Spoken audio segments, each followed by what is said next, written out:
Communication.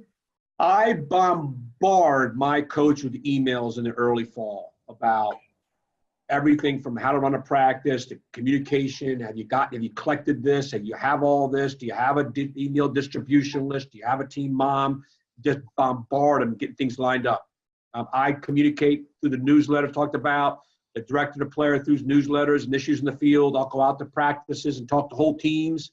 You know, we had a bullying, quote unquote bullying issue on one team. So I went out and addressed that both through social media and individual. That will not be tolerated.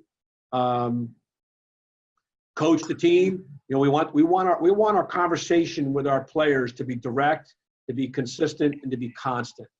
You know, this video over here is of one of our better, Mike Hicks, who's a great coach, he's a high school coach, he's a teacher. He understands kids. I don't need to address Mike how to talk to kids and address kids because he's down at their level.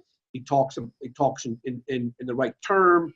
He's delegating, giving the ground balls to his assistant coach who really loves doing this kind of thing. It gives him some vested interest. I think the more you get your assistant coaches involved, the more vested they are in your program.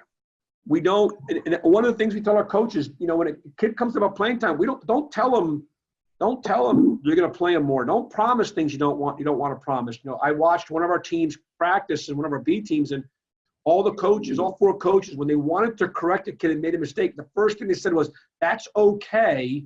And they went on and told me what he should do. And I said, "No, it's not okay." Right? Stop telling him it's okay, because I'd be confused if I'm a player if you say, "What you just did is okay, but in the future, do it this way." No, what he did is not okay. And that goes back to coaching. Coach to parent. Some of our coaches are fantastic. Brendan Kelly and Tom Ripley are fantastic about this. They see a problem before it's a problem, and they go right to the parent. You know, there's a kid that doesn't play in a game, doesn't play in a half, and because his stomach hurts or his foot hurts or he says he doesn't want to go in. Those guys, almost all of our guys now, they went right to the parent of the game and said, "I just want to let you know, the reason Jamie didn't play is because he said he didn't want to go in. Or Jamie didn't play because he said his stomach hurt." And the parent is like, you know, was at a 12 on a 10 scale of ready to blow up, and then goes, "Okay, that was my son, not your decision." Or, "Hey, I know your kid didn't get enough, but we were man up, man down a lot. And he's in a midfield with a man up guy and a man down guy, so he got missed." Explain it to him. Go over it, and before the parent comes to you.